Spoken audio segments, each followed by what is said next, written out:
안녕하세요. 요즘 날씨가 참 선선하네요. 이렇게 선선한 날씨가 다가오면 저는 늘 기분이 좋더라고요. 여러분들은 어떠신가요? 저는 경기도에 거주하고 있는 30대 후반을 바라보는 여자랍니다. 저에게는 하나 낙이 있는데요. 바로 회사 끝나고 집에 와서 조용히 밤마다 누군가 보내주시는 사연들을 보며 웃기도 하고 울기도 하며 라디오처럼 늘 옆에 틀어놓고 들었는데요. 이번에는 용기 내서 저의 이야기를 해드려 볼까 합니다. 먼저 거슬러 올라가서 제 이야기부터 살짝 해보자면, 아빠가 오래 하시던 사업이 잘 안 되고 나서는 저는 어렸을 때부터 집안 사정이 좋지 못했습니다. 고등학교를 졸업하자마자 대학교도 포기하고 바로 일을 시작해야 했던 상황이었어요. 동생이 둘이나 있었던지라 대학은 꿈도 꿀 수 없었고 일하느라 하루도 쉴 수 없었어요. 또 저희 친정 부모님은 또 몸이 안 좋으셔서 오래 일을 하실 수가 없는 상황이었죠. 그렇게 저의 유년 시절, 여자의 20대는 꽃이라는 말이 무색할 정도로 저의 20대는 그야말로 악착 같은 아줌마처럼 살았어요. 친구들도 다 뒤로 하고 사람 만나는 일도 저에게는 사치라고 생각했거든요. 그럴 때마다 고등학생 때 만난 친구들은 대학교 가서 소개팅도 하고 미팅도 하고 MT도 가고 시험도 보고 하는데, 저는 늘 투잡에 쓰리잡 뛰면서 그렇게 살아야 제 인생에 있어 결혼은 없을 거라고 생각했거든요. 그러다 지금까지 10년을 다니는 회사 사장님이 저를 좋게 봐주신 바람에 지금 많이 회사가 커져서 중소기업이 되었는데요. 그렇게 저는 부장으로 지금 근무를 하고 있답니다.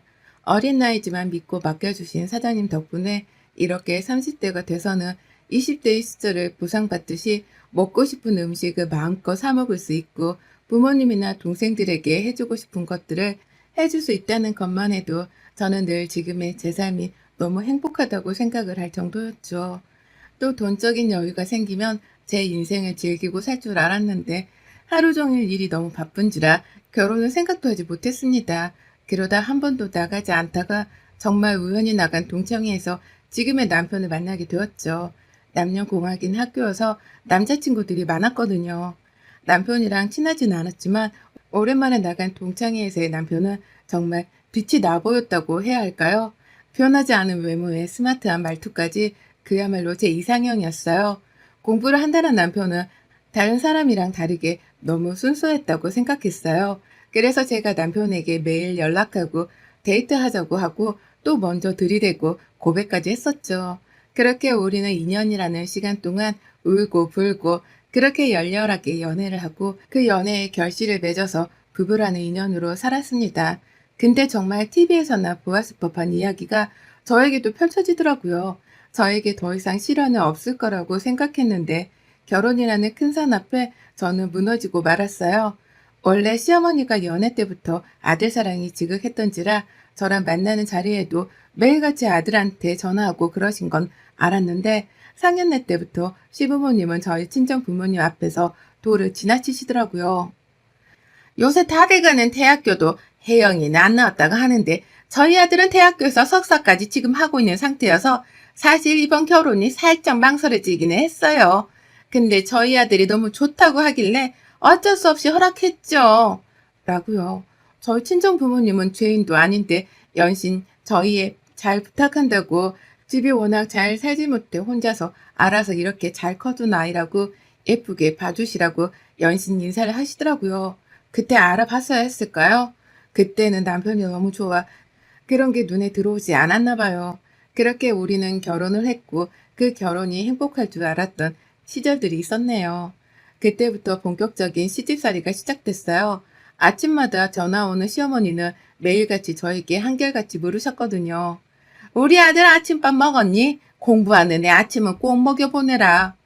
우리 아들 반찬 이거 좋아한다. 이거 해줘라. 우리 아들 키 죽지 않게 네가 잘해줘라. 우리 아들 감기 잘 걸리니까 잘 보살펴줘라. 부터 시작해 뭐 남들이 며느리가 좋은 옷도 사주고 한다는데 나는 이게 뭐냐 해서 용돈 드리면 또 며칠 있다가 몸이 아파서 보약한 채 해먹어야겠다. 시아버지가 다치셔서 요양을 좀 하게 돈 좀 보내달라. 정말 별거 아닌 일도 매일 전화를 하시는데 나중에는 정말 지칠 정도라고요. 남편은 수입이 지금 없는 편이어서 돈 들어가는 건 다 제가 하고 있는 중이었거든요. 지금 대학교에서 석사 과정을 하고 있는 중인데 결혼하기 전에는 제가 능력이 있어 저는 괜찮다고 했거든요. 기다릴 수 있다고요. 내가 돈 버니까 내가 돈 버는 걸로 생활하면 된다고요. 그래서 집도 혼수도 다 제가 해갔어요. 남편네 집도 그리 잘 살지 못했고 남편 뒷바라지하느라 시댁도 돈이 없다고 잡았대니 뭐 할 수 있나요? 자기네들은 아들을 너무 사랑하지만 노후도 준비가 안 되어 있어서 한 푼도 보태줄 수가 없다고요. 그래도 저는 오래 일한지라 모아둔 돈도 꽤 많았고 제 앞으로 빌라랑 아파트 명의가 되어 있어서 괜찮다고 했죠. 근데 참 이렇게 이야기를 쓰다 보니 저도 호구였네요. 그렇게 행복한 결혼 생활이 시작되는가 했는데 위에서 저 시집살이로 인해 저는 매일매일 하루하루가 지옥 같기도 하고 또 가끔씩은 결혼을 후회하는 날도 많았어요.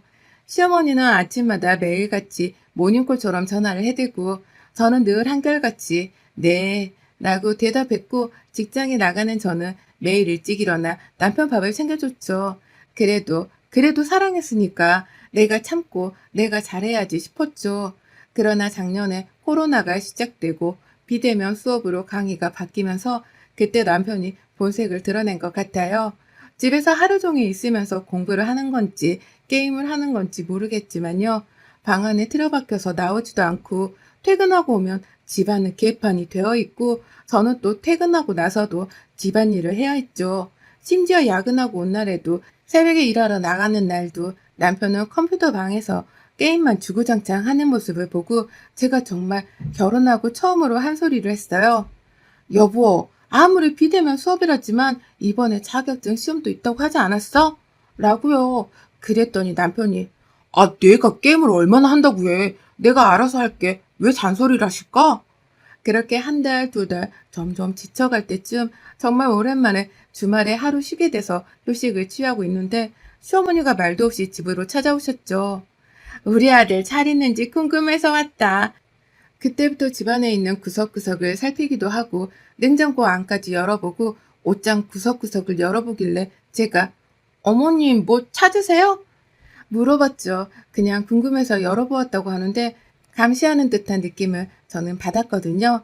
사실 그렇게 집안을 다 둘러보신 후에 남편이 요새 공부한다고 힘이 없다고 전화했다고 장어를 먹으러 가자고 하시네요. 사주시려고 하나? 웬일이지 싶어서 그렇게 장어집으로 갔고 시어머니랑 남편은 있는 자리에서 얼마나 먹던지 저는 별로 입맛이 없어서 깨작대다가 다 먹고 일어나려는 순간 저보고 어머님이 묻네요. 너 계산 안 하니? 네? 어머님이 사주시려고 하신 거 아니셨어요? 아니 그건 맞지만 네가 사야지. 내가 돈이 어딨니? 잘 먹었다. 하고 그냥 남편이랑 나가버리더라고요. 어처구니가 없었지만 음식값을 지불하고 나오는데 기분이 좋지 못했죠. 그렇게 집으로 왔고 그날 남편이랑 한바탕 했어요. 매일 어머님은 아침마다 전화하면서 또 말없이 찾아오고 이번에는 여보 장어 사준다고 해놓고 왜 계산을 나보고 하라는 거야? 라고요. 그럴 때마다 남편이 하는 레파토리가 있거든요. 우리 엄마가 돈이 어딨어? 우리 자기가 돈 잘 벌잖아. 라고요. 그렇게 시댁으로 인해 스트레스가 많이 받던 찰나에 다가오는 명절에 저희 부모님 드리려고 홍삼을 샀다고 하더라고요. 웬일인가 싶어서 기특하다 싶었죠. 그렇게 다가오는 명절에 친정 부모님께 홍삼을 드리니까 사이가 좋다고 너무 좋아하시더라고요. 그래서 제가 시댁에도 똑같은 걸로 사드리려고 물어봤더니 매번 해드리는데 이번만 그냥 엄마 아빠가 안 해줘도 된다고 친정이 해드리라고 했다고 하더라고요. 아니 이게 무슨 일인가 싶었는데 그냥 자기가 학생인데 생활비도 제가 다 부담하니까 굳이 안 해도 된다고 그러셨다고 해서 그래도 어머님이 내 생각을 해주시긴 하시는구나 싶었죠. 그렇게 남편한테 홍삼 비쌀 텐데 조금씩 돈을 모아서 사드렸다고 하니 미안하고 또 고맙고 그러더라고요. 저희 사이는 예전보다 참 많이 좋아졌고 저도 남편이나 시댁에 더 잘하려고 노력했어요. 근데 갑자기 동생이 새벽에 전화가 온 거예요.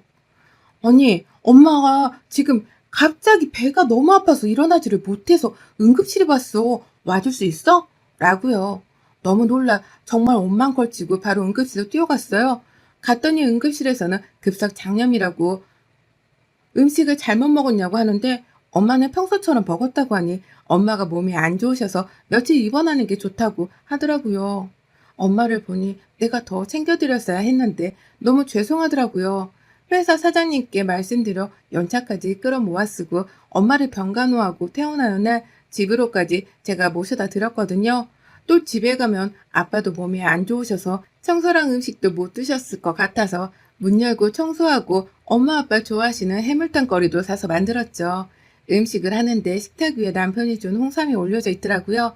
밥 차리려고 홍삼을 밑에 내려두려고 하는데 밑에 보이는 날짜를 보니 정말 몇 개월 정도나 유통기한이 지났더라고요. 한참을 봐도 유통기한이 지나서 제가 바로 남편에게 전화해서 물었어요. 여보, 이거 엄마 아빠 드린 홍삼 어디서 샀어? 거기 집 근처에 거기 매장이야? 어? 갑자기 왜? 아니, 이게 유통기한이 지났는데 어떻게 그 사람들은 이런 거 팔 수가 있어? 우리 엄마 아픈 게 이것 때문인 것 같아. 전화해서 신고하거나 따져야지. 라고 물었더니 남편은 자기가 전화해보겠다고 하고 끊더라고요. 그 뒤로 몇 분 있다가 전화가 왔는데 그 매장 쪽에서 정말 죄송하다고 다른 제품으로 바꿔드리겠다고 그럴 리가 없는데 저희 직원이 착오가 있었던 것 같다고 연신 사과를 했다고 하네요.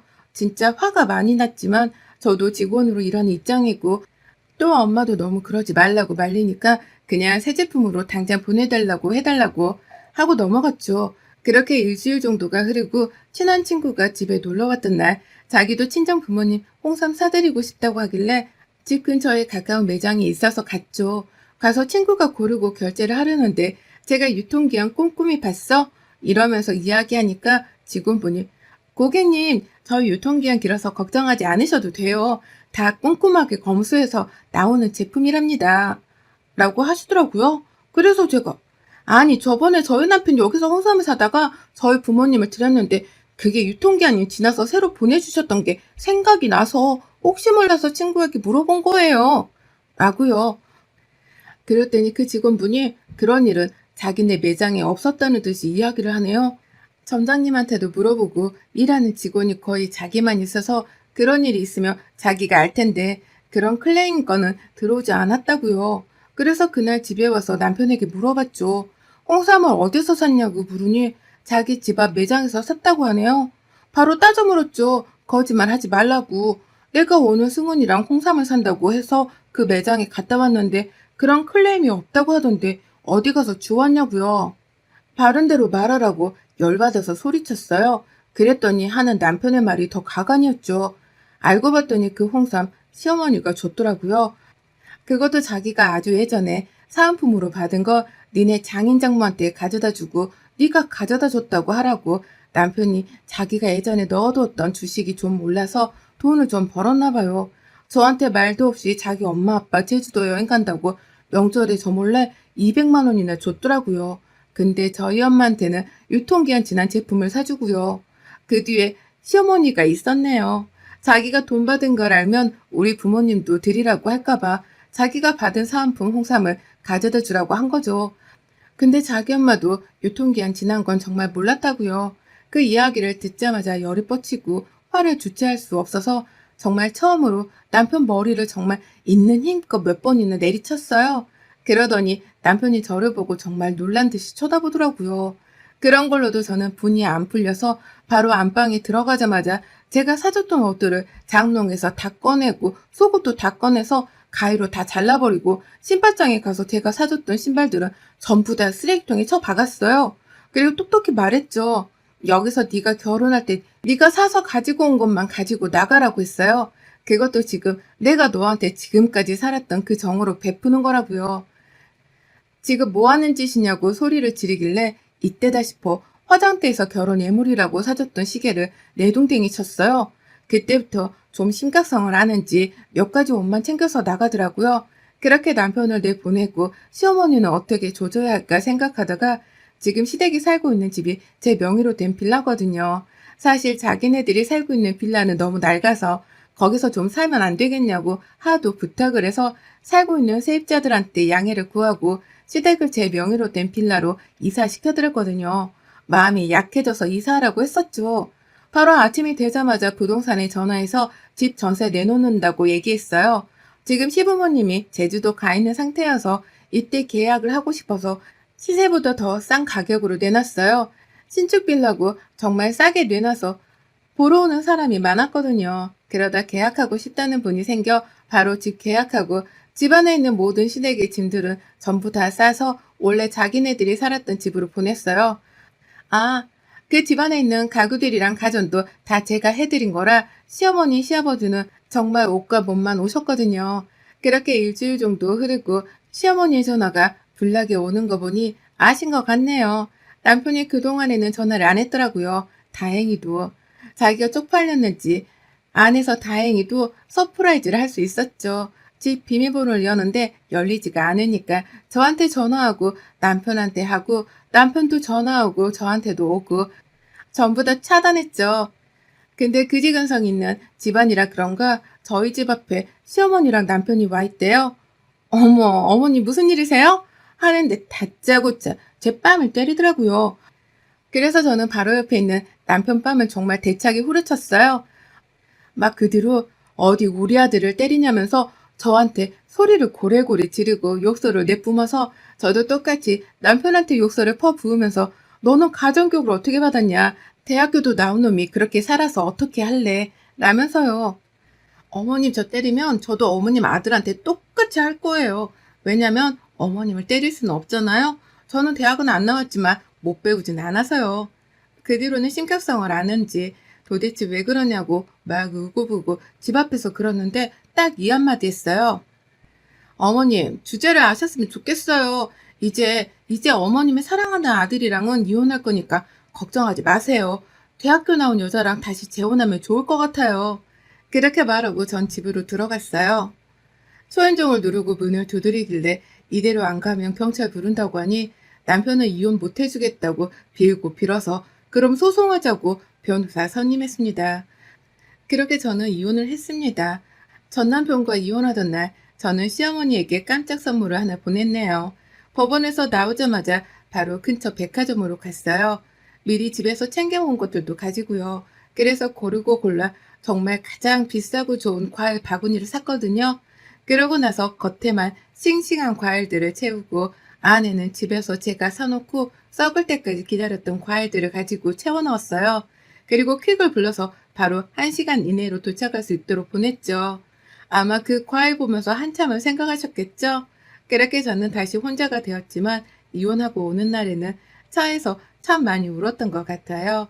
제가 이혼을 결심하게 된 이유는 시어머니가 유통기한이 지난 홍삼을 주어서도 아니고 남편이 자기 부모님한테 돈을 줘서도 아니었어요. 결정적인 이유는 저희 부모님 때문이었어요. 엄마 아빠는 처음 받은 날부터 유통기한이 지난 걸 알고 있었지만 드셨다고요. 처음 사이한 때 받은 선물이라 일부러 그런 건 아닐 거라고 생각하셨대요. 박서방도 모르고 줬을 텐데 말하면 얼마나 속상하고 마음이 아프겠냐고요. 그 말을 듣는데 제가 행복하자고 엄마 아빠를 너무 초라하게 만든 것 같아 그게 너무 죄송했어요. 저 뭐 하나 잘난 것 없는 사람이지만 지금까지 남 부끄럽지 않게 열심히 살아왔다고 생각했거든요. 근데 이번 일로 검은 짐승을 거두는 게 아니었다고 확실히 알았네요. 가장 사랑했던 사람은 남이 되었고 저는 다시 혼자가 되어 지금 싱글라이프를 잘 즐기고 살고 있답니다. 나중에 들리는 말로는 시어머니는 남편 뒷바라지를 해야 해서 청소일을 나가셨다고 해요.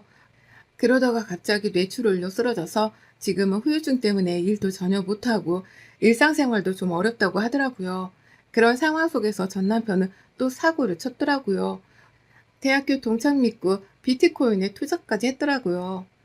처음에는 수익을 좀 봐서 쏠쏠했던 것 같은데 그 금액이 커져서 한탕 해보겠다고 제2금융, 4금융까지 모두 끌어서 대출까지 받아서 투자했나 봐요. 근데 그게 잘 안 됐던 거죠. 세상 물정 일도 모르는 전 남편은 진짜 그런 재주가 없거든요.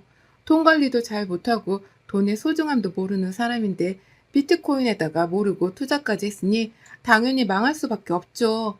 빚을 못 갚아서 빨간 딱지 붙이고 시댁이 원래 살던 집까지 비싸진 않았지만 경매로 넘어갔고 지금은 전 남편 동생이 있는 거기서 같이 낑겨 산다는데 아마 이번에 신용불량자 돼서 파산 신청한다는 이야기가 있더라고요. 빚 갚으려고 열심히 직장을 알아본다는데 누구를 그 나이에 경력도 없는데 뽑겠어요? 가뜩이나 요즘 경제도 안 좋은데요. 또 눈은 엄청 높아서 좋은 데만 가려고 연봉 높은 곳만 가려고 하니까 면접에도 다 떨어지고 최근에 동창말로는 한번 만나서 술 마시는데 다른 테이블에 있는 사람들이랑 시비가 붙어서 뭐 경찰서 갔는데 합의금이 필요해서 시어머니 시아버지가 막 돈까지 빌려서 마련해서 겨우 빼냈다고 하더라고요. 그런데 동생 내서 쪽팔리지도 않은지 술만 마시면 폭력적으로 변하고 집안 물건들도 다 때려부시고 신용불량자 되고, 그러니 파산 신청하고 노가다라도 뛰어야지 뭐. 자업자득이지 싶어요. 동창들에게 들려오는 소식에는 그렇더라고요. 듣고 나니 씁쓸한 소식이었지만 그것 또한 그 사람 인생이겠거니 싶어요. 저도 그렇고요. 지금 행복하게 살고 있어요. 라고 말할 수는 없지만 행복해지고 있는 중이라고는 여러분들께 말씀드리고 싶네요. 저는 이제 시댁 탈출 돌아온 돌싱이랍니다. 여러분의 생각은 댓글로 남겨주세요. 오늘도 시청해주셔서 정말 감사합니다.